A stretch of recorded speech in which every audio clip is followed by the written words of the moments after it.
Welcome to the next episode of the Iowa Girls Wrestling Podcast. Today I have a special guest from the Iowa Girls High School Athletic Union, Executive Director Erin Gerlich. Welcome and thank you for coming on. I know you're very, very busy. Yeah, it's a busy time of year for us, but it's all good. I appreciate the opportunity to be on and to chat with you. It's always good to have a conversation with you, Troy. I think even track regionals, is that this afternoon? It is state qualifying Yeah. meets. Yep, here Yes. this Yeah. So I'm afternoon. guessing you'll be busy, busy, busy because the whole thing is you guys never seem to take a break and sports never end. So No, it um, doesn't. But it's this is part of what's fun for us too. It's like everybody else when they get excited and it's their pinnacle of their season, we get excited. It's the pinnacle of our season too. So yeah, it all comes together. Yeah, and I didn't mention this to you, but is there anything new coming for Iowa girls high school athletics, not wrestling? No, I think, something that's not necessarily sports specific related, but something that we are really, really excited to be rolling out in June that we're putting some good information together and kind of some marketing together right now with it is the announcement of our Iowa Girl Foundation. And so that is going to it's going to be an arm of essentially what we do here at the Girls Athletic Union, but it's going to really specifically go to helping to fund additional scholarships, our current scholarships, additional scholarships, a lot of our programming and our educational materials that we love to put together, and we travel across the state to do those things. But then also a lot of our resources are even we've talked about doing some more mentoring with coaches and officials and how we can come alongside of like the IWCOA and just different initiatives there that, again, aren't sports specific, but really help to build a future and some of those other things that we really feel passionately about across the board, because we know what our tournament experience can be like for people who get to qualify for state and make it there. But what does our organization mean to all of the other kids across the state who don't have the ability to participate postseason? We still, I think, have a job there to do in terms of growing them into confident leaders and setting the stage for them to have opportunities too. So we're excited Yeah, about that. that's something I think I talk about in almost every single one of my podcasts is, hey, what's their plan after wrestling, coaching, Oh, officiating, 100%. so, and I think there's a lot of interest in it. I think I'm very interested in coaching coming back because I would like Mhm. to actually retire someday, Yeah, right. but no, Yeah, we're excited about that. yeah, yeah. I broke out the old very first sanctioned shirt, and a I lot of love things it. have Mine's obviously a like the lot of ink's all things. gone off of mine. It's like all worn off. So it's great to I see don't wear that. it very often. I keep a couple of those Mhm. special ones back. Like I have the Grandview first year shirt too that I wear every once in a while, but not often. Yeah, Obviously a lot has changed since that very first year. yeah. What did the numbers look like this year? Oh man, our numbers were crazy. Well, it kind of depended almost on where you looked, but we like to get our information from track wrestling, obviously, because that's where everybody's got to enter in to be eligible. So, one glimpse of it, it looked like we were at around like 3,700, and then when you get into more of your eligible participants and things like that, that was more like 32, 3,300. So, it's we look at those numbers. But yeah, it's grown. We didn't have quite as much growth, obviously. Like the first year I think we tripled in growth, and last year we doubled, and so we're starting to, we're not near leveling up, but we're starting to find a space where I think we're going to kind of see some consistent and good growth, but maybe not like that exponential booming growth. So yeah, In that manageable, I in think. that Yeah, in that 3 to 4 thousand range, where does that put wrestling in like in a hierarchy of sports? I actually just came to Oh, my just head. within our own organization. Yeah, within your I mean, organization. it's definitely more that it'd be more at that point than tennis, more than bowling, more than swimming and diving. So, it would probably put us in the range of, we've got 11 sanctioned sports. So probably put us in the range of like 7 or 8 at that point for us. Okay. Mhm. Yeah, so we got some building to do to be the big one, huh? That's all Yeah, right. that's great. That'd be Yeah. great. I'd be all for Yeah. that. Yeah, I think obviously track and field. There's large numbers within track and field because there's so many events and different spaces for individuals there. But volleyball, that's growing huge for us, and no, so we've got some steady numbers in a lot of our our bigger sports, more established sports, but we're getting there. And we talked a little bit before, and you're building a team to help us do that, right? Yeah, So we're taking the concept, right, of team yeah. building So what do internally. we have? What do we have? Well, we've always had Bruce. Enan's always Yeah, been percentage.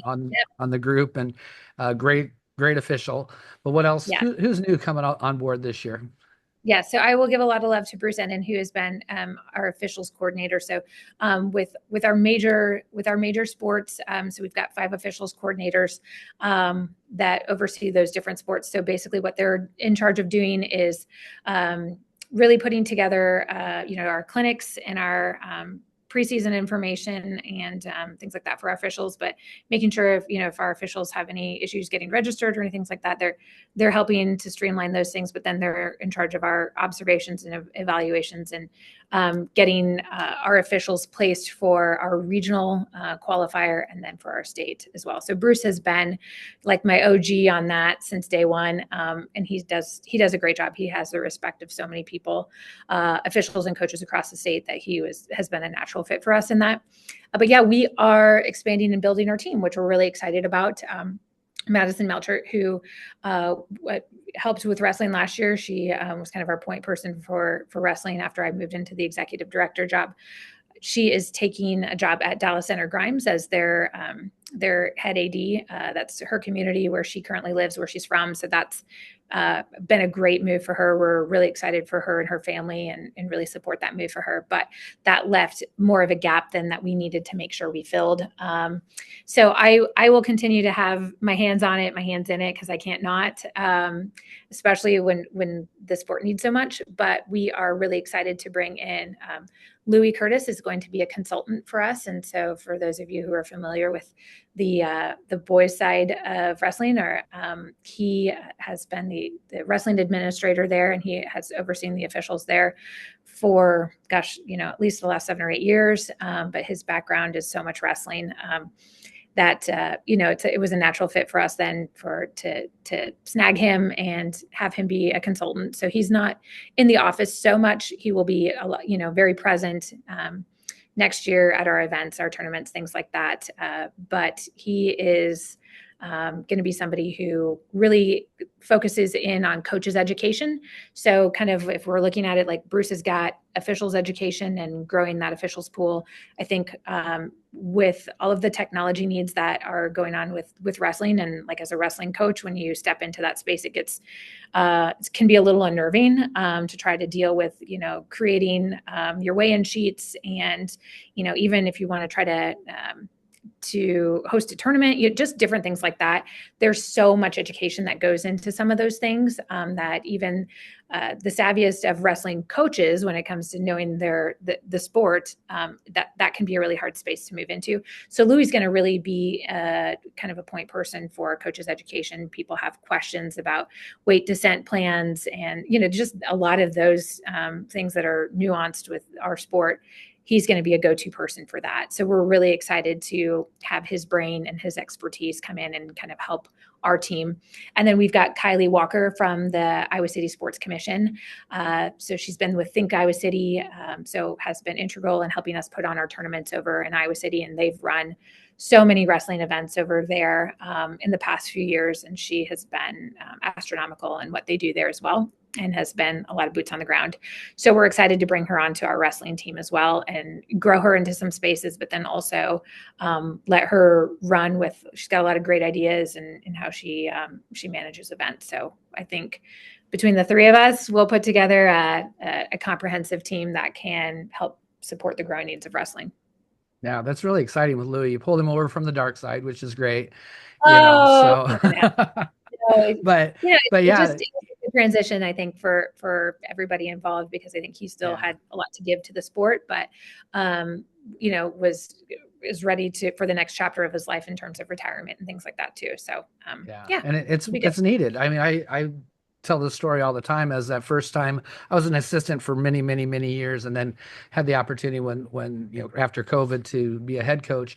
And the very first tournament I went to, I didn't even have my team entered in the tournament because I didn't know how to enter my team in the tournament. I did a weigh-in sheet, did a weigh-in sheet, but didn't do anything else. And it's not the first time that it's happened, and it's not the last time. Why we've had the same thing happen. Our tournament's the first of the year, and some of the new coaches come in and they just don't know how to do any of those things. So it's really nice to have that education piece. Well, I think anytime, especially when we're really passionate about introducing the sport and trying to remove a lot of the barriers, like trying to identify what those obstacles are, but then remove them for people. So for somebody who wants to get into coaching, it's like, hey, we're going to help you with this barrier, because some people, honestly, I think they're more comfortable maybe being an assistant, a volunteer, something like that, because they don't want to deal with the headaches of that, or the perceived headaches with track wrestling, or, trying to learn that system or whatnot. So if we can give them some resources and some confidence in that area, then maybe we can get, some more people involved then that really want to do that. Or even as a head coach, then you can bring in an assistant that you can help, that can help orchestrate some of those duties for your program. So yeah, there's a lot there. And obviously we've had a lot of, NFHS rule changes and a lot of just different parts that we have to get in, and we have to interpret in certain ways, and then give guidance out on that. So again, having Louis in on those conversations as an interpreter of rules is going to be really awesome for our coaches as well. So, and I think him and Bruce working together to have a better relationship. And when I say better, it's not that it's a bad relationship at all. I think there's a great relationship with wrestling coaches and officials, but it's sometimes there's a lot of confusion about why officials are making certain calls, and just even again, just some of those hiccups that happen at meets. It's like, okay, if everybody is kind of getting the same information and understanding an official's perspective and a coach's perspective, and I think if we can do a little bit more of putting ourselves in their shoes and understanding the points of emphasis, then I think that sets up for just a better experience for everyone during a match. So. Yeah, I like that idea a lot. I spend a lot of time off season wrestling also, but most of the time at my role at the tournaments that I help run, a lot of times I'm just walking around handling problems, but I get a lot of opportunity to talk to officials, and I get to sit and we have some great conversations, and I think it's really helped my understanding as a coach, and I think the more we can do that, the better. I just spent the last, I don't even remember, is it 3-4 years on the advisory board. Yeah. But we Thank had you our for last, that. we had our last meeting, which, kind of sad, but it's good that we're bringing in new people and moving on to, because of some things. We've got one new person named to the board so far, and it's from where's Creston, Maggie. Yeah. What's Maggie's last name? Maggie Arnold. Maggie Arnold. Yeah, she did. Yeah. I mean, met her this last meeting. She was actually, we dueled each other this year also, so I've met her before that. But yeah, any other, is that out yet, that information, if anybody's interested in being on we that? can Or put that out on some of our Monday minute things and right not there, but because we have a little bit of a lull right now in off season and preparing for our preseason type stuff, we'll get some more of that information out over the summer, and we will name some people to that probably early fall. Obviously we want to get some people in before season so that they understand kind of their role in helping to engage in some conversation and getting them up to speed. So then when we have our annual meeting at the end of our season, that they can feel like they're pretty well prepared coming into that. So yeah, we got a couple seats open there that we'll be looking to fill. I've got some people who have sent in their information, which is very helpful for us. But yeah, I think again, we've got it's like a great problem to have in terms of, like, we've got a lot of really good people that want to be involved, and the IWCOA has stepped up and been involved in that as well. And we've invited them to the table as some non-voting members, but to be involved in conversation again, so that our information can be streamlined and we're communicating the same things to coaches and officials. And I think that has been very helpful for us. Yeah, oh, for sure. And I guess with that, we had our meeting, and then you guys did your executive board meeting to what's going forward next year. The real cool thing out of that, the girls state dual tournament for 2026-27 year. What information do you have on that so far? Yep. No, we've released the date of that. You're going to ask me January 22nd, I believe. And it is a Friday, which I know it gets hard, right? I was just having a conversation with somebody about this of like, why not Saturdays and why not? And it's like, oh, I know, like if we could have Saturdays, that would be great. There's just a lot of things when we're looking at a unified calendar, which is the large calendar that goes between both of our organizations. But then we have to remember that we have also a music organization and a speech organization that we also try to work around when we do this unified calendar. And so we knew that was a district large group speech date. And I think there is a lot of girls in wrestling that are involved with that we want to be cognizant of. And so that is on a Saturday. And so we also know that it's a big day for a lot of really big tournaments and some conference tournaments as well. So we felt like landing on Friday would give us the access to the officials that we needed.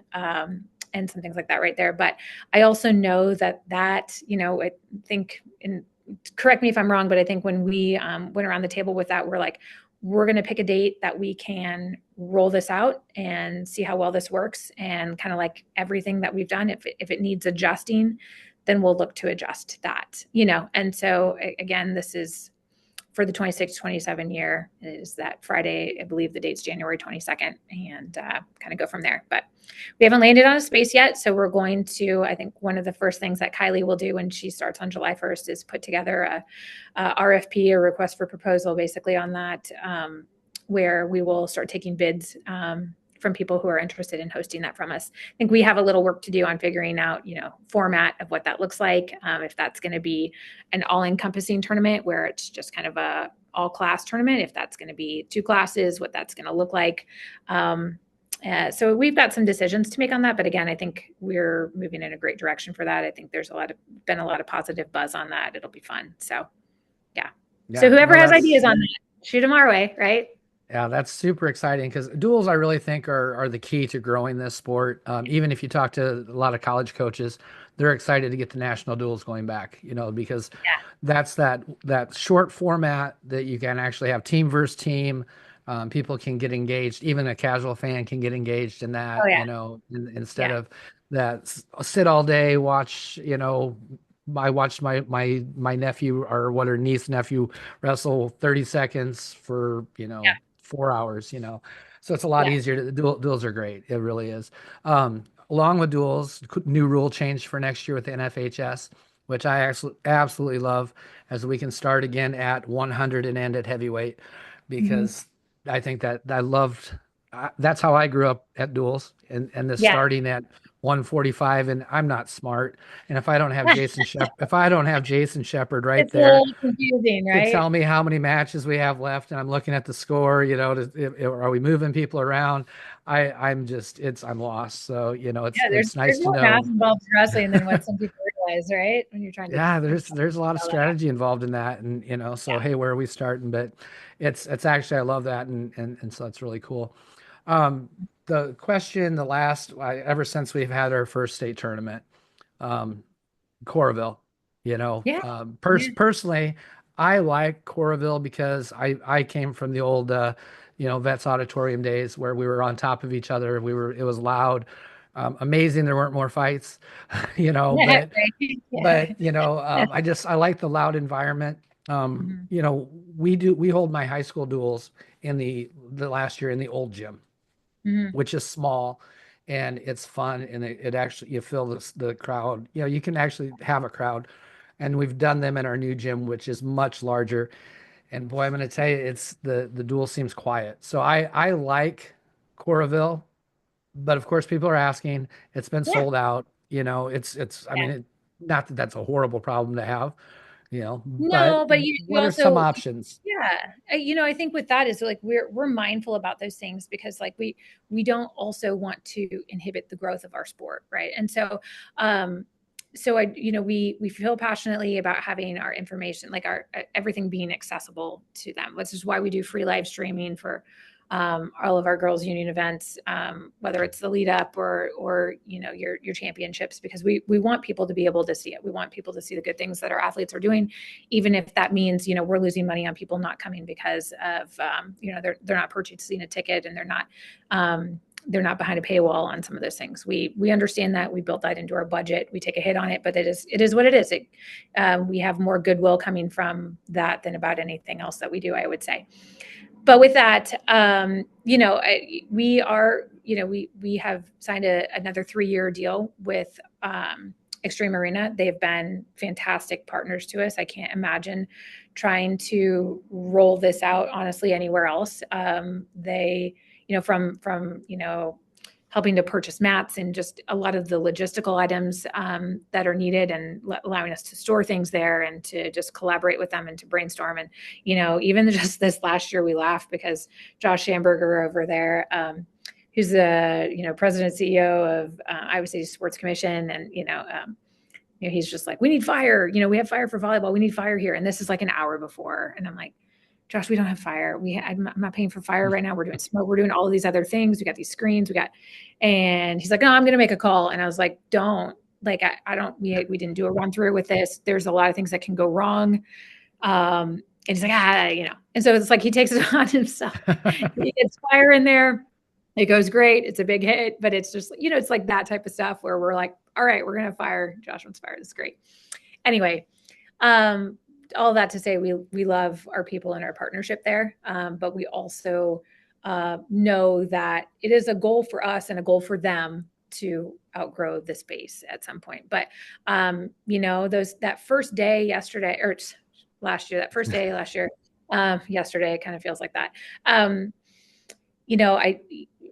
Our sessions weren't, they were like half full, right? In those first ones. And it was, again, but it brought great energy, and it brought, some really good things there. And, our athletes and coaches were able to come in and sit and use that space. And, we kind of gauge how much our coaches and athletes actually use the Arena Bowl space, and same with cheerleaders and things like that, because we do hold a lot of seats for them. And so we held a lot of seats for them even on Friday too, where we know that, so that's kind of like what gets us to being sold out so much quicker, is because we're holding seats for ghosts at this point, because you just don't know. So I think next year on that Friday, we'll probably say, we're not holding those seats, like the 500 seats or the 1,000 seats that we ended up holding. We may go to a reserve seat on Friday. Just those types of things. There's other things that we can do and have in place, I think, to not necessarily sell out, but to get that to keep that space full, and kind of go from there. So we'll try some different things next year. And again, if we outgrow it, then we're, right now working on some contingency plans of where we go and where we have that. So it'll be good. Yeah, I was kind of surprised to see the boys go to Hilton, with basketball. Oh, for basketball. Mm-hmm. That's what, I think it's cool, but that has, that's kind of that whole Sci-Town thing too is going. Well, so they're probably going to get more events. It's so much like, when people say, why do you love to go to Coralville? Yes, the arena is a huge part of it, but the fact that you're walking into an Olympic Village there, between all of the restaurants and the shops, and just, you can be somebody who stays there for 2 or 3 days, and you don't have to, you don't have to move your car. You can have everything that you need right in that space. They are so great about, up and down those avenues of supporting the events, whatever it is that's happening there and going on. So they've created something really, really special there that I think Sci-Town will, they see those things, and they're going to try to replicate some of that, which is really, is really special and important for the whole experience of the event. So yeah, that's, if people are wondering, like, why aren't we getting things, in our space, or we want to get more things, it's like, do that, and you'll get a long waiting list of people who want to be in your space. So yes, yeah, no, it's a really cool environment there. I do love that, and free parking, so yeah, right? you don't get that in Des Moines. Sure don't. You sure don't. So coming up next year, regionals, there's a lot of talk during regionals, very hard to, first year of two classes, very hard to figure out exactly where we're at with teams. Yeah. 1A's obviously had more teams there than 2A's. 2A's were set at 8 teams per. What were the actual numbers when it comes to bracket size and yeah, like that? So So when we kind of did our data review on some of that, like the average bracket size in 2A was just over 6, and the average bracket size in 1A was, around like 9.5 athletes per bracket. So even though, we had, 18 teams, 17 teams, 19 teams, whatever, in 1A at some of those regions, the actual, we look at the actual fullness of brackets. So while it can look overwhelming on a sheet of paper when you have regional assignments, we are very cognizant of, okay, what teams just have 1 or 2 athletes, and where do we send them and where do they go? What teams have more full teams, and really try to create an evenness. It's never perfect, but we really do our best to try to create an evenness when it comes to the fullness of brackets, just from a number standpoint. Obviously, we want to try to get those powers separated and things like that, which can be a challenge postseason when people are shifting around weights a little bit, and maybe they've competed in this weight class and now they're going to shift up. And, it's just, there's a lot of moving parts like that. But I think what we can do a little differently that we can look at for next year is try to create an evenness in brackets, where, and again, it's not going to be perfect, but where we expand our 2A bracket a little bit, include some more teams into our 2A postseason, and hopefully try to average out those bracket numbers, maybe somewhere around 8 for both sides of those things. So, and if, again, if we see, another great year, a big boom, where we, have some more fullness of teams and fullness of brackets, then, that will let us know if we need to adjust again for the following year, or if maybe it's time for 3 classes. So those are the things that we look at when we're trying to, our metrics when we try to make those decisions of, 2 classes, 3 classes, where's our cut line, those types of things. So, yeah. When we had our meeting, we talked about 88 teams in 2A.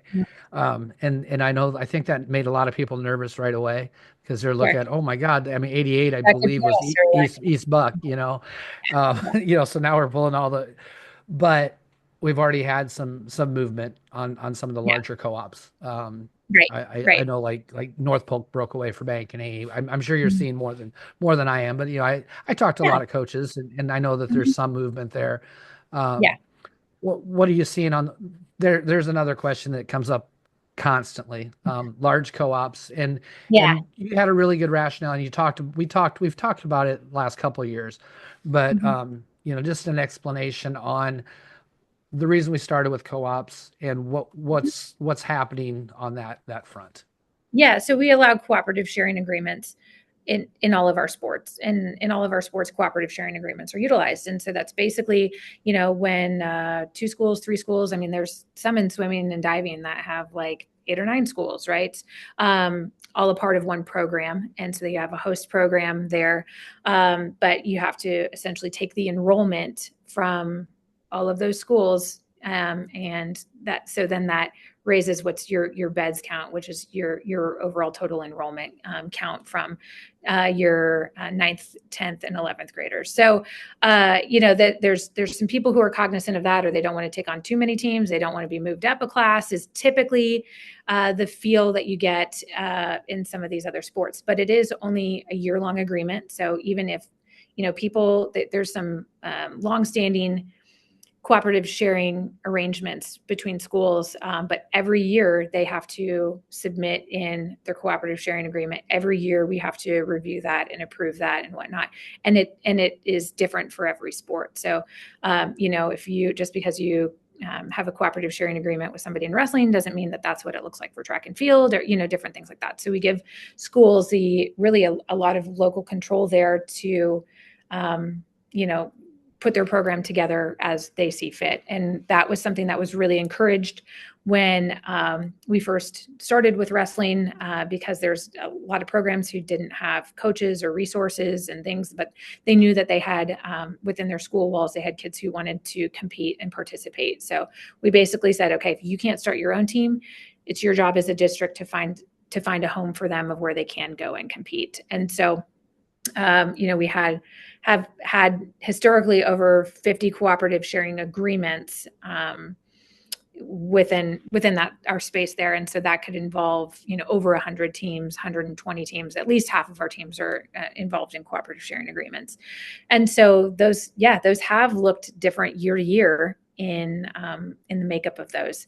But we don't necessarily go in and say, you're too good, so you can't have a cooperative sharing agreement. Now, what we hope is that the school, then there's some internal pressure of, if the program gets really big and, like, hey, if we're at this school, like we could have our own varsity program and some things like that. So we kind of let the school make those decisions a little bit. Now, what we will say is that we are very cognizant of, we don't want,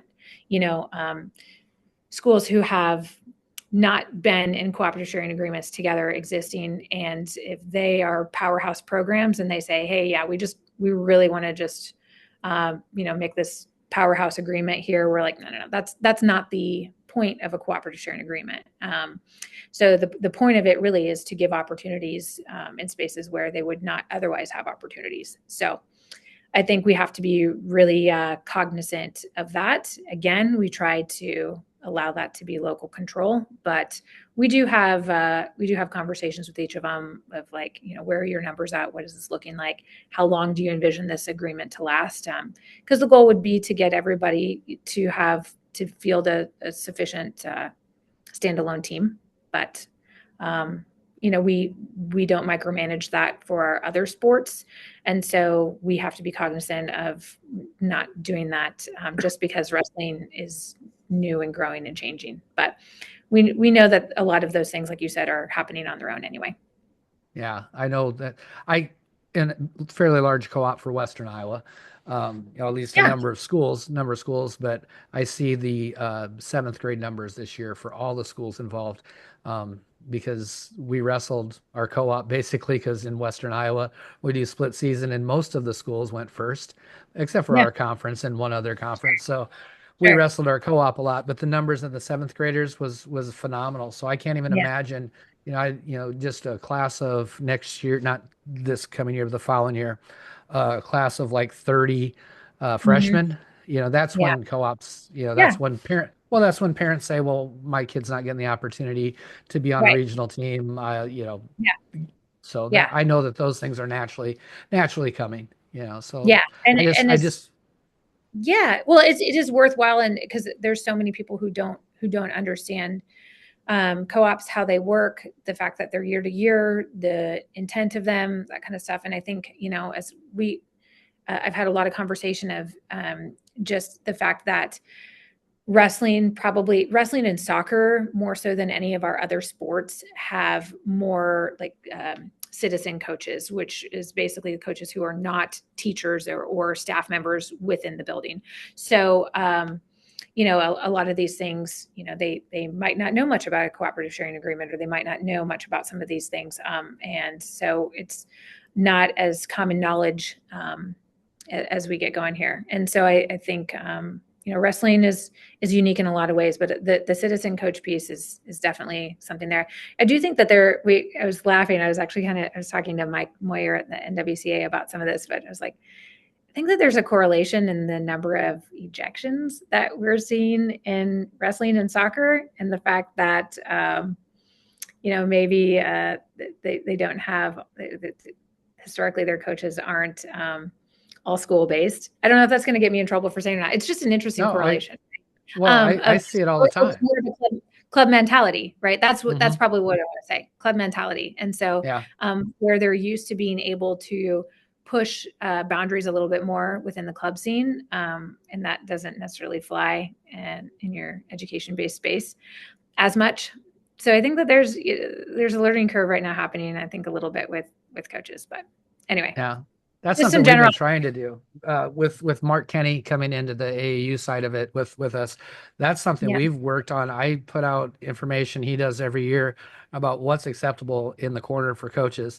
And I'm going to Yeah. tell you, and I won't tell which team this was, but I actually had two high school coaching at Twin Rivers coaching a youth team, Oh, mind okay. you, that Uh-huh. we actually had to have the police officers come over because they were upset about something, and I won't even tell the story so people don't know what I'm talking about. But I was Yeah. like, seriously, guys, That's you guys are high school coaches. Why do you care about why are you this passionate about a youth team that you should be modeling for these kids anyway? oh, But, yeah, you that's know, a whole other rabbit hole that we could get down. Yeah. yeah, yeah. Um, we talk about this stuff a lot too in our meetings. We're an NFHS state. Mhm. Therefore we follow the NFHS rules. I know that we have two organizations, so Right. technically we could do some different Right. things. Technically, I'm the IGHSAU is an affiliate member of the NFHS, which is we are in most spaces non-voting when it comes to, you just can have one voting association, and that is the Athletic Association in Boone. So we Yeah, are an affiliate member, which means we try to streamline with them as much as possible. We can deviate when it comes to some things, but a lot of times we really try to choose not to, because it can get tricky. yeah.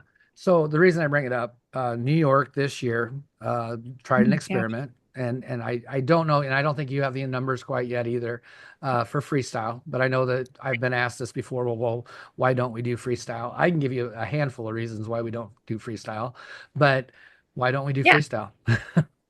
Yeah, I think, and really to start off with, the NFHS is backs folk style, and so when we talk about our catastrophic insurance and a lot of different things that I think you really have to pay attention to in the sport of wrestling, if we deviate away from those things, then we run the risk of losing our tail on some of those things if those situations occur, which we know they can.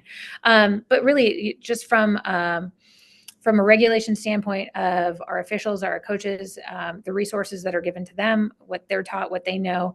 And then again, when you have to be really careful about how you create and then balance change within an organization and then within your sanctioned sport of there's change and then there's chaos, right? And so when we are trying to implement girls wrestling, and we're trying to build some just foundational components of it, trying to introduce people to our organization and to our policies and procedures, and how you run a sanctioned sport. And again, the difference between the club world and the school-based world and things like that. And then you start adding in a lot of these other changes on top of it that are just not even what's seen across the state. It's not because we don't want to be progressive and we don't want to be leaders and all these kind of things. We also want to try to manage our chaos as best possible. We have a huge responsibility to our athletes, to our coaches, to our officials. And so, yes, we hear all of the great arguments when people bring that into us, and even like a modified freestyle, the step out, things like that. We hear those things, but again, we have a big responsibility to make data driven decisions, and to be thoughtful and to be cognizant of those things, because the last thing that we want to do is introduce something that could potentially set us back, and when I say set us back, it's not that our girls aren't capable of doing some of those things, but do we have the infrastructure for coaching and officiating to really get those things done like we need to? So I think the off-season work that kids put in terms of their freestyle and the coaches and the officials, that's great. That's great, because if someday we get to a point where we say we think that this is the way that we should go, and we feel like the infrastructure supports some of that, the data supports the good things with that, then I think we'll be in a position then to make those moves if we choose to.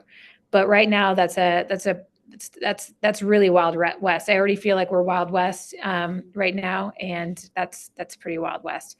So again, I don't have anything against it. We need more data, and I think especially when you're looking at a sport that's already high in instance when it comes to traumatic injuries and concussions and things like that, we have a great due diligence to do when it comes to changing up the format of something and introducing something that feels a little bit different. So I think we have to be careful when we're dealing with some extremes there, because I think it's seems to be a good thing for our collegiate space, but when we're talking about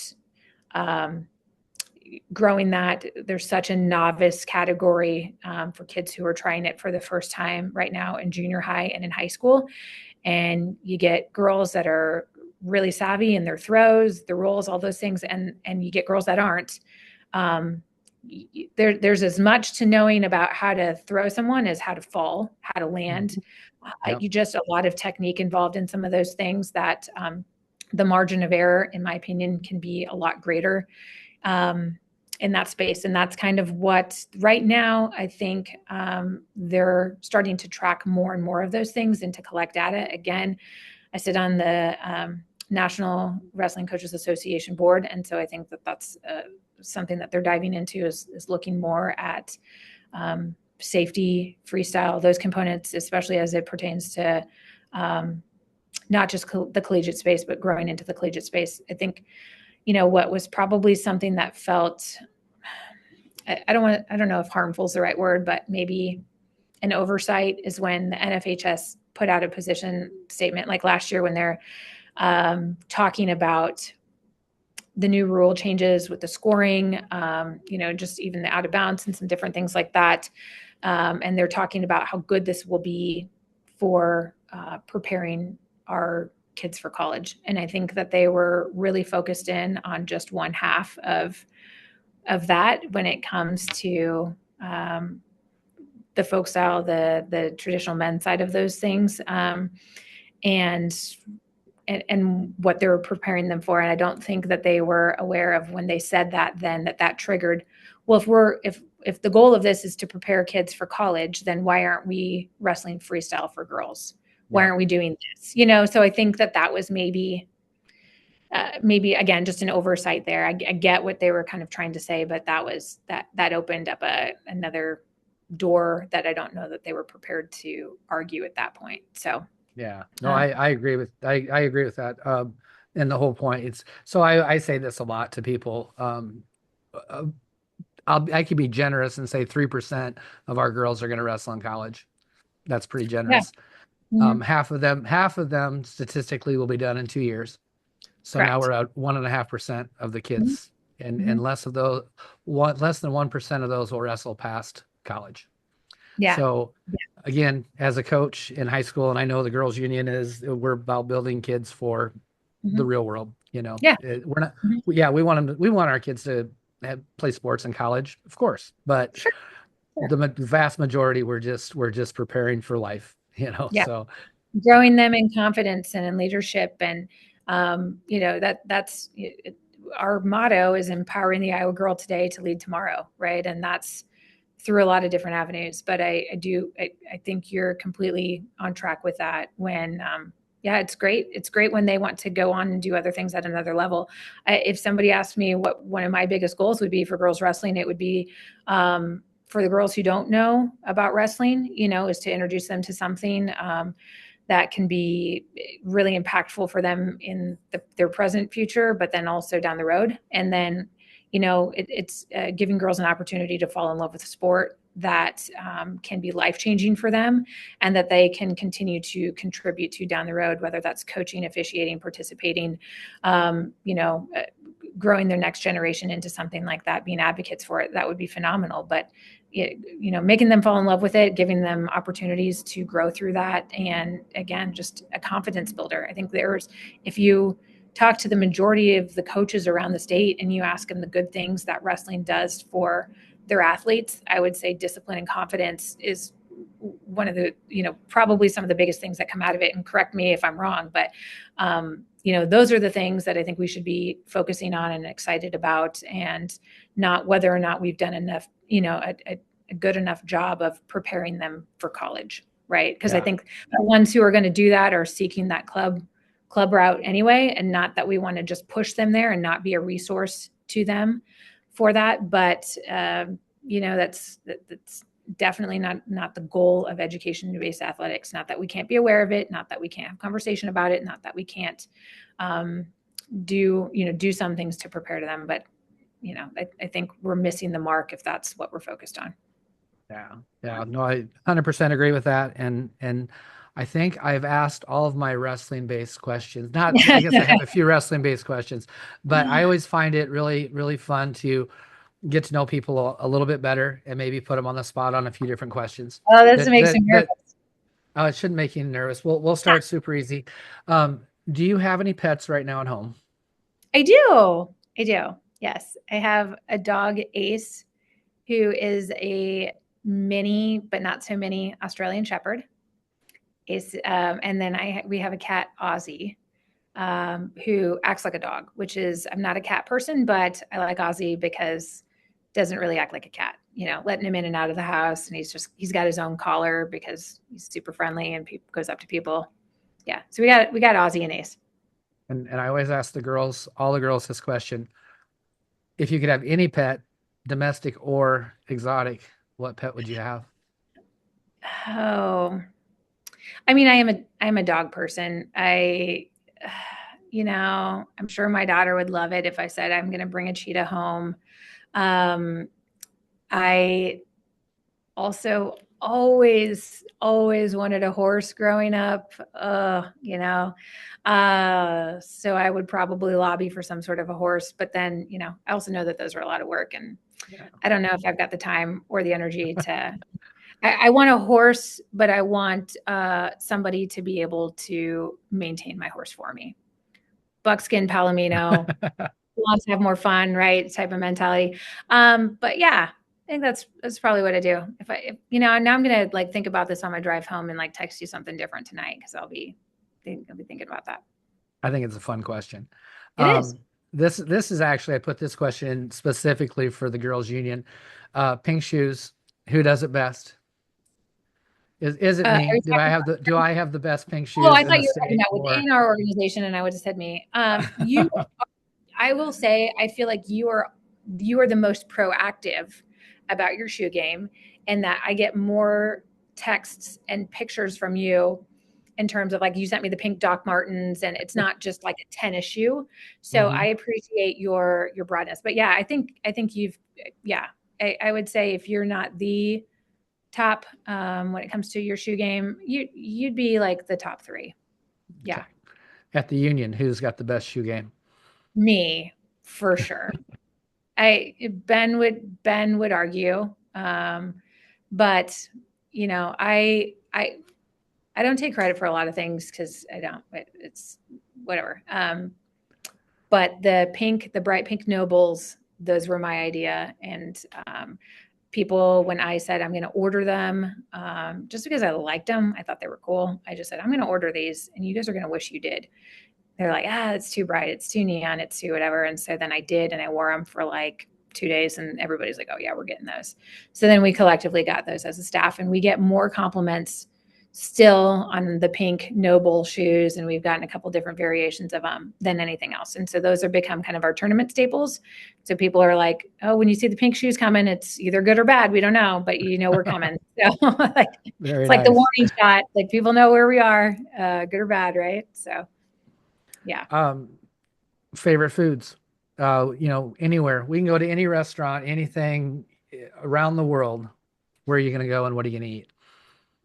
Okay, well, I love steak, but honestly, where I'm gonna go is like my parents' house, sit on the back deck at the end of July and have like a massive pile of corn on the cob.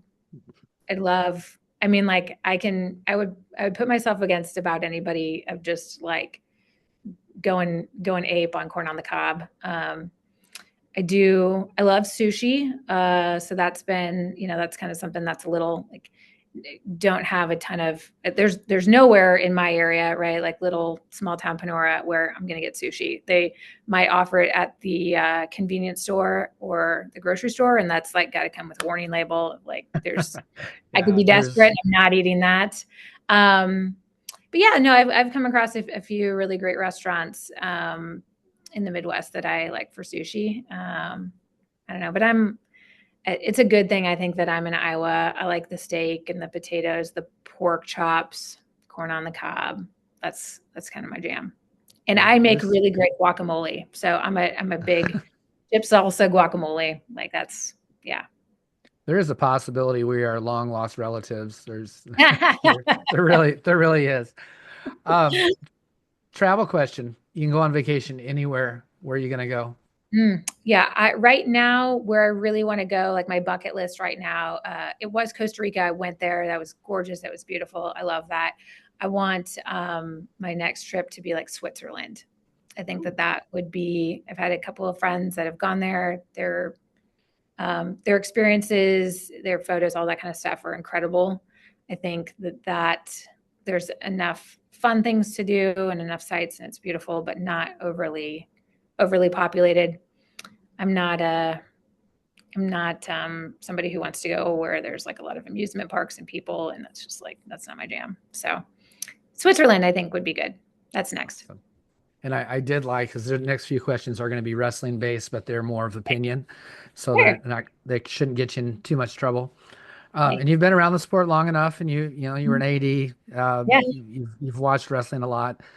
Second period's your choice. The other person deferred. So you can't defer. What are you going to take? Down. Oh Yeah. man, you're very old school. Very old school.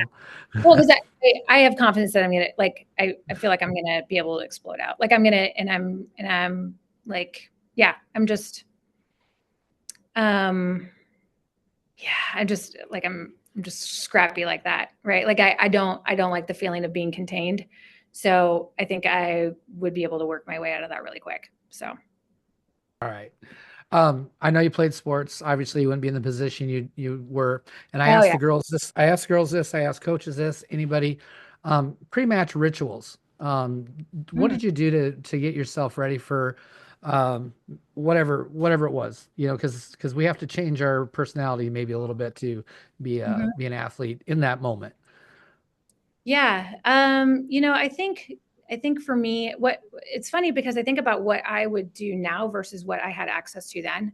Now I would be somebody who, because before it's like, we like, okay, we're gonna listen to music and it's like a Walkman like Yeah. CD. And it's like it's not even uh it wasn't really meant even for like sport, right? And so, but now you see people walking around, they got their beats on, they got, you know what I mean?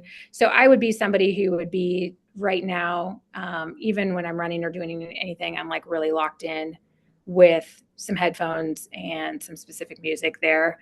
But yeah, I think for me, I needed a lot of movement. Some people can sit in quiet and whatever, and I'm like, I got to have some movement, get my blood flowing, and get going. And then I think too, the sports that I played, where I'm thinking basketball, softball a little bit, where you're watching your opponent warm up a little bit too, and you're really kind of locking in on, okay, I know that it's going to be my job to defend her and this and this, and so I think locking in on that a little bit is a little bit stare down, I think is kind of how I would roll with that. But I don't think I'm going to be like your loose and fun and like laughing person. I'm like going to go for the kill.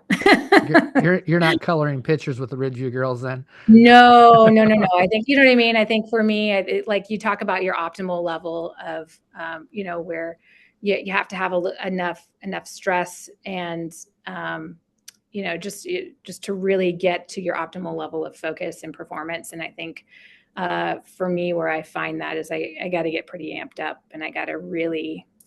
I've got ADHD, if you can't tell. I mean, actually diagnosed. So for me, I have to be cognizant of my level of focus somewhere. So you mentioned you have the headphones on when you're getting ready or you're working out now. Mhm. What's the song? What's the one that really gets you going? Or maybe it's just a type of music. What's your genre? Well, I listen to stuff. I mean, I listen to stuff all over the board, right? I think when it comes to workout stuff, like it's like kind of cheesy to say like Eminem or anything like that. Nothing. I don't like heavy metal. That's like the one genre I don't like. I don't gravitate towards that. Maybe a little old school rap, but I think anything with just like a good bass, a good beat, is something that gets my blood pumping a little bit. I can kind of go from there. I thought maybe that time in Oklahoma that you spent, you might be a old-timey Again, country girl. oh, yeah, I mean, like, if not necessarily for a workout, right? I listen to early '90s country. I love Red Dirt. That was the big Oklahoma thing. Yeah, I would say the majority of my radio is filled with country. Yeah, like your Sammy Kershaw and your Joe Diffie, and you know what I mean? Like that'd be more my jam, just in my day to day. I know that for sure you're a Disney person. Is there a favorite Disney movie? Oh gosh, there's so many. You know, I really loved The Lion King. That, like when it came out, that was good. But you know, Pocahontas, kind of some of the things with animals, right? Um, yeah, I don't know. I You know, then you get into like what's Disney and what's Pixar and things like that, because that's like I love the Toy Story, but I think that's Pixar. I'm not So, going to be. We're not splitting hairs. It's oh, okay, whatever, you know. okay, yeah. You know, I like the Toy Story, that kind of series. That's because there's and that came out obviously like I was, I don't know, like high school, college, something like when those things kind of started coming out. So there's a little bit more humor.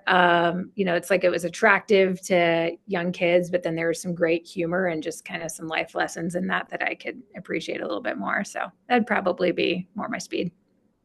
What Disney character do you want to wrestle? I mean, Who's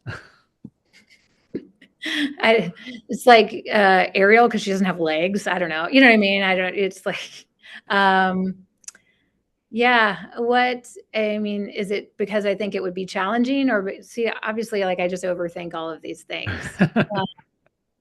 Um, who do I want to wrestle? Yeah, yeah. You got me there. Not Gaston. I don't think that we're not in the same weight class. I don't think so. Might have to be. Might have to pick on somebody like Belle, who's maybe more of a bookworm. there you You know, go. something Get the like that. weak girl. Yeah, good plan. Yeah, right. I don't know. Again, like, do I want a good match or do I want to win? I guess I don't know. I need more information. I'll I have to said, I'll expand my question out more then thank you. after that. So, I you know, I think thank that's you. important. I did say I'm going to write a book someday. I will write a book someday, and the topic of it is I should have asked more questions. And I think that's probably just in general about my life, right? So, yeah, I don't know. Again, I'm going to have a laundry list of like a text thread that I'm going to like. Here's Do what I you really wanted to say. have time to binge any shows in your busy schedule, or do you watch much stuff? Yeah, you know what? Once in a while, because I also it's you know I am somebody who goes to bed really early, like at like 9:30. I try because I get up early. You know, it's just kind of like my circadian rhythm then. So I don't binge watch too many things. We really got into the Yellowstone, the 1883 Landman. That was fantastic, Linus. So I like the Taylor Sheridan stuff. I think he's really smart in how he writes things, and he always has really good characters. So that's been fun. Way too spaced out over the last couple of years. So I like right now. I kind of think that we're into some of those, but as far as Apple TV goes, like the Ted Lasso series was so good. I actually watched that two different times. I watched it with my daughter once, and she really loved it. There's again the life lessons, and like that's really good. And along those same lines, there's an Apple TV show called Shrinking. That's really good too. So that yeah, once in a while, if there's something good, you know, but I don't watch TV for the sake of watching TV. If I'm watching TV for the sake of watching TV, then I'm watching sports. So Gotcha. So, since you mentioned Ted Lasso, I'm going to skip a question and go to my next one. okay. A coach's saying, I mean, there's things that my coaches have said to me over and over and over again. I've been out Mhm. of school. I think we had our 30th class reunion. I don't remember what year it was, but Mhm. that I still remember my coaches saying to me. Is there something that you can recall your coaches saying to you that you hear over and over again? Oh, oh, that's funny. Something that I remember my coaches saying, I think it was probably my basketball coach was pretty loud. You know, so it would be you know, don't pick up the ball till you know what you're going to do with it. And, you know, just a lot of move, those types of things. So I hear his voice a lot when it comes to actually like directional things on the floor. Um, yeah, he wasn't my basketball coach. He was somebody who put in. He's actually from Lakeview, kind of up by you originally. Bud Oh, okay. McCrae. He's like a big basketball name, but he always said, and it's something that resonated with me. He did some basketball clinics. He was actually the principal and maybe the superintendent at my school when I was growing up, but he was a big 6-on-6 coach. And so he was really influential on a lot of things. But anyway, Bud McCrae would say, it's not practice that makes perfect. It's perfect practice that makes perfect. So I think what I took from that is that if you are not being intentional about your practice time and you are, either half-assing it or just you don't have a plan for practice and you're just there to move, then you can't really expect that when you're out there to perform and you're in competition, you can't really expect that those things are going to come together. It's not like the time that you've put in, but what you've put into the time. So I always kind of remembered that. And I just think about that kind of even in everyday life of being intentional about things. So. Is there someone, this could be coach, could be athlete, could be, and I am gonna make you say a wrestling person, someone in the wrestling world that inspires you. um,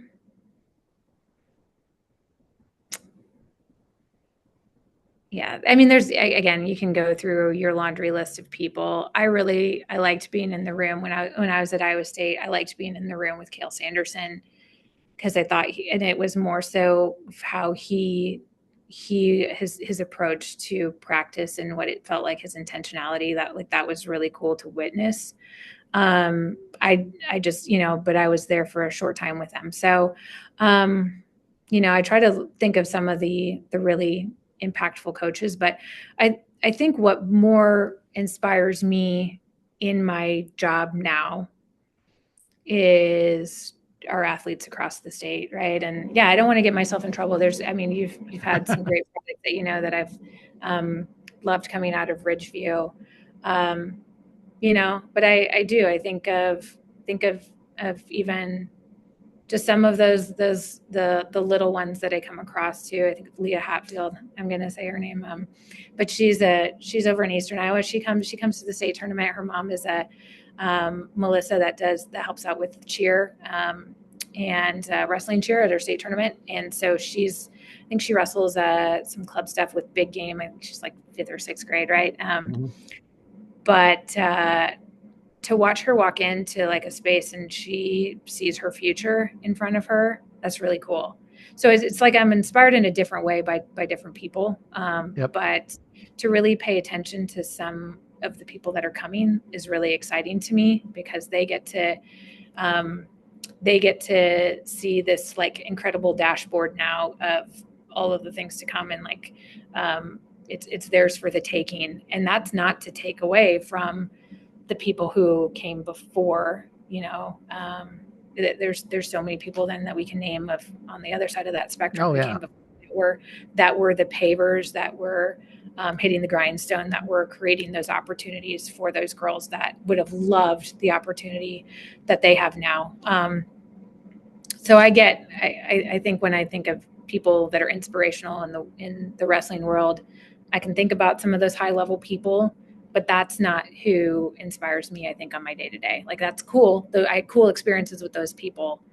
I appreciated what they were doing for a process, but when it comes to the people inspiring me day to day, it's the girls that I get to um, help make decisions for, and it's the girls that I can turn around and in gratitude and say like a million thanks for giving it your all and being willing to do this really big great thing for our state and for beyond that. So yeah. You almost just answered my next question, and I actually just put this one in because I keep adding things to my list. Um, Gratitude, super important in life. If Yeah. we're grateful, we can't really have a bad, it's anytime you're having a bad day, think of something you're grateful for, right? So you Oh just yeah. said it. What's something every day, that you're grateful for? Um, I try to start my day with like a walk, right? When it's nice, I go outside, walk the dog or walk on the treadmill. And I'm a cold plunger, and so when I am sitting, either when I'm either on a walk or in a cold plunge, when there's something that's involving activity, I think first and foremost, I'm so thankful for my health and for my ability to get to just like breathe another day. And I know that that sounds like very basic and whatnot there, but just for my ability to move my body and have that fuel my mind, and you know what I mean, and just be in a healthy space, because I know that that's not something that's something that can be taken from me really quickly. And so I feel incredibly grateful to be able to do that.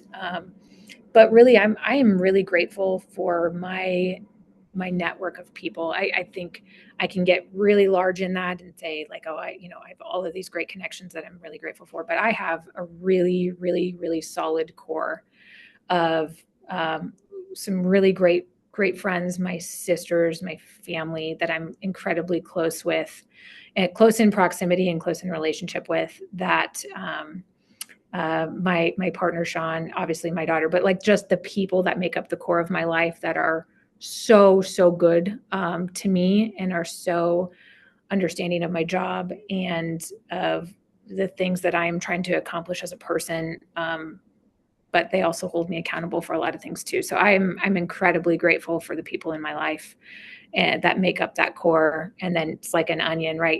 I just every layer of my onion is so good. I'm incredibly grateful for those things. Yeah, just a couple of questions left, and this one is very important. If you had any superpower, what would it be? This is funny. Like what I say this, and that's not what I would actually choose. It's what I wish for other people a lot of times, of like a sense of urgency and timing, which I don't think anybody else would say. Like people who don't have a sense of urgency, like my daughter, a lot of times. And I'm like, God, if I could give you the ability to do anything, it would be to read a room and understand urgency and timing and things like that. Um, yeah, superpower. I don't know. I mean, it would be pretty cool to fly. It would be pretty cool to do a lot of things. I think mine would be, um, uh, uh, I don't know. I think I don't know. I might actually stick with my give people that sense of urgency. Maybe it would be people for people that they have the ability to read my mind. Sometimes I think I can read people's minds pretty well, but like if I could have people read my mind and not have to say anything, that could be interesting. So we'll see. That could probably also get you in a lot of trouble. Oh, for sure, for sure. But how could they prove it, right? How could they That's prove right. it? Yes, because I've had conversations with you where you've said some things that I was like, "Ooh, I don't want to piss her Yeah, off." yeah, yeah. She There's probably that too. knows people that could make me disappear. Just kidding. Well, No, I'm kidding. naming names, yes, yes, So, last question before you get some final thoughts. yeah. You get another promotion. You're now the head of the NFHS, but you made Oh it no, a you no, I you don't want made to. it. Yeah, Don't no, want. you made it a dictatorship. Only on the wrestling side, though, you can make one rule change to wrestling. What's the rule change you're going to make? Rule Uh, change or add a rule or what you can change wrestling in one way. if I could change wrestling in one way, um, um, it would be that everybody has to wear the same undergarment. That there, and I'm saying that because that is what I get questions about the most is undergarments. Oh my goodness. So, as the executive director of the NFHS, I would make it mandatory that this is the undergarment kit that you have to wear, male or female, and here we go. And then this is what you wear on top of it. So I would, just because I'm so tired of questions about undergarments. So that would I'm be not my even going gift. That would be my gift to the rest of the wrestling world, is like now nobody has to talk or worry about it. this is what It, it it is. would be a wonderful gift. We actually, I think I had a 3 hour conversation one night between coaches and officials about undergarments. Yeah. Crazy, And crazy. it's, you should Yeah, just make the Nike singlets, the ones that have the built-in bra there and you go. underwear. That There we should go just be then. required. There you go. Yeah, then that may be it. That may be it. We'll see if Nike wants to come to the table with that when I'm the NFHS executive director. There you go. All right. I got everything on my incredibly large spreadsheet down here. Um, do you have any final thoughts for our Iowa audience? No, I think that if I'm extending gratitude out to people, Troy, I am grateful for you and your willingness to move this sport along in a wide variety of ways and serving in different capacities. But certainly doing things like this is huge for the wrestling community. I think if I get to tell the wrestling people anything, it's to keep bringing new ideas to the table, to keep pushing, to keep being progressive. And just because we may not move on something right away, or we may not put something into motion right away, like that you want to have happen, because everybody wants everything to happen right now, right? Is that it's not that we don't see it or hear it or feel it or understand it. It's just, kind of like a trust the process type of a thing. And I think we've made strides with people in that space, but I think that there's more good work that we can do there. But I think also the other thing is that I really, really appreciate all the work that all the people who have, who've been in different spaces before me. It's like I was just kind of a vessel to get to come in here and do this really cool thing. And it's certainly not because I'm the guru. It's because I just, made the most of an opportunity there. But I know that there have been people tirelessly who've made, wrestling and girls wrestling their life's work and their life's passion. And I don't ever want to minimize that or say that I don't appreciate those things, because I wouldn't be here in this role. I wouldn't be in my last role if it weren't for people who were in love with the sport and passionate about moving that along. So I think that's for me. And when people want to reach out and have good conversations, then I really do try to make time for those things so that they can learn more about our organization and how we can learn from them too. So I just appreciate the people who have been willing to have conversation and connection that way. Very good. Yes, I've had a great time with the girls union. I think it's really fun. One thing I've noticed is that there is willing to change. Yeah. It's not a it's not a final say. So Yeah. that's something that's really cool. And of course, we want everything right. You're right. We want it right now, and that stuff. I've been arguing with you for 3-4 years now on stuff, but It's great. it's coming. These things are coming, and that's good. But we again, just when people get frustrated with some things, it's just like they said, oh, you didn't hear us, and it's like, no, we're listening, we're hearing. It's just sometimes, like, just because we don't act on something right away doesn't mean that we didn't hear it, or just because we don't do something doesn't mean we didn't hear it or consider it. There's just when you sit in this chair and when we sit in this office, there's a million other things that we have to consider. So but we're appreciative of people who are willing to, their willingness to have some patience with us as we try to do right by the sport as best as that we can. And we're really excited to continue to partner with really good people to make that happen and make this experience the best in the country for our girls. Very good. If maybe in the future, if we need to have something talked about, we can do this again, and Absolutely. we'll make it an annual thing for the new stuff. But if there's things that pop up and you need to get a word out and shut people up for whatever reason, we'll Yeah. we'll sure do it. So no, I Yeah. appreciate it. I'm gonna hit the stop button and let you get on with your day.